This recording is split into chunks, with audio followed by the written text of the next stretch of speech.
नहमदुहु व नुसल्ली अला रसूलिहिल करीम अम्मा बअद फ़अऊज़ु बिल्लाहि मिनश शैतानिर रजीम बिस्मिल्लाहिर रहमानिर रहीम क़ालल्लाहु तबारक व तआला फ़िल क़ुरआनिल करीम व अतिम्मुल हज्ज वल उम्रता लिल्लाह सदक़ल्लाहुल अज़ीम।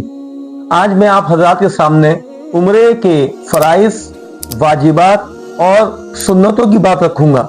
ये चीज़ समझ लें कि देखें, कोई भी अमल आप करते हैं, चाहे वो नमाज है या हज है या हम उम्रे की बात कर रहे हैं, इनमें फ़राइज़, वाजिबात और सुन्नतें होती हैं।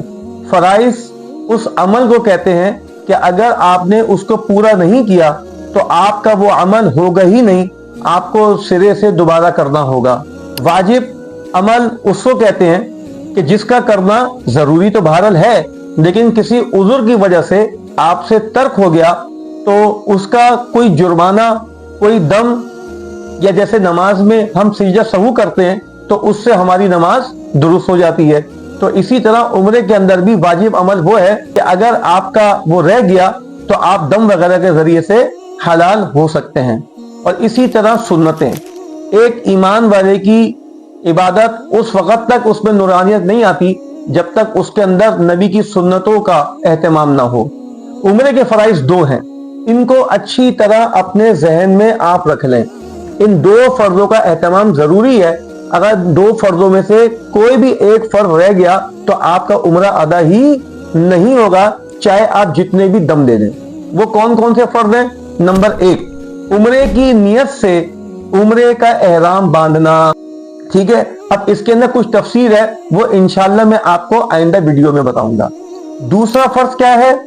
तवाफ करना, यानी आपने पहला फर्ज एहराम बांधकर पूरा किया, दूसरा फर्ज है कि बैतुल्लाह पहुंचकर काबे का तवाफ करना, यह फर्ज है। इन दोनों फराइज का करना जरूरी है। अगर इन दोनों फर्जों में से कोई भी एक फर्ज आपका रह गया तो आपका उम्रा अदा ही नहीं होगा। इसी तरह उम्रे के वाजिबात आप सुन लें और समझ लें। उम्रे के वाजिबात भी दो हैं।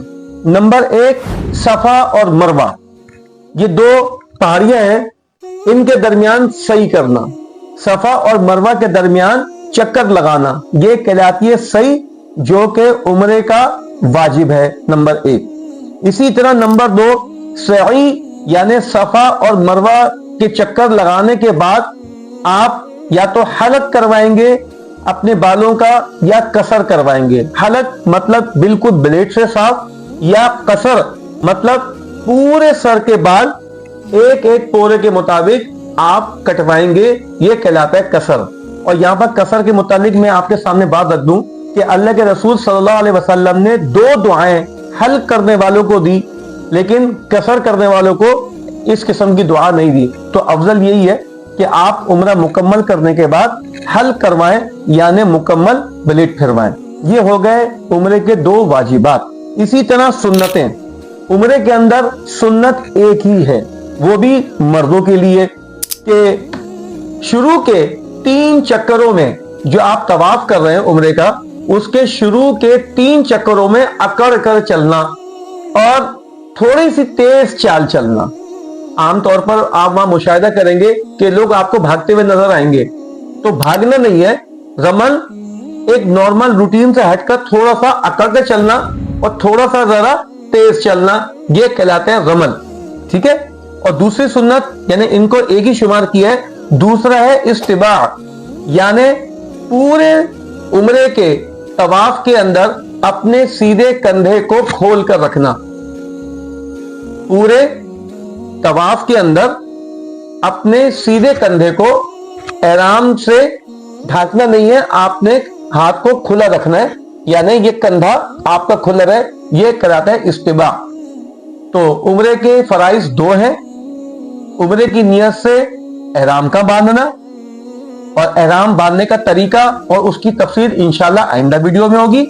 दूसरा फर्ज तवाफ करना, वाजिबात भी दो है, सफा मरवा की सई करना और सई करने के बाद हल्क या कसर करना।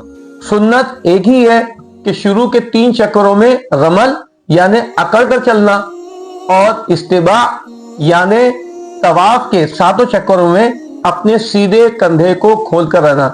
इन फराइज, वाजिबात और सुन्नत को जब जहन में आप रखकर अदा करेंगे تمام مناسک کو تو انشاءاللہ تعالیٰ بہت مزہ بھی آئے گا اور بہت آسانی بھی ہوگی.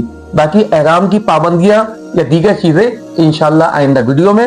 اللہ ہم سب کو حج اور عمرے کی ہر سال بار بار حاضری نصیب فرمائے. السلام علیکم ورحمۃ اللہ وبرکاتہ.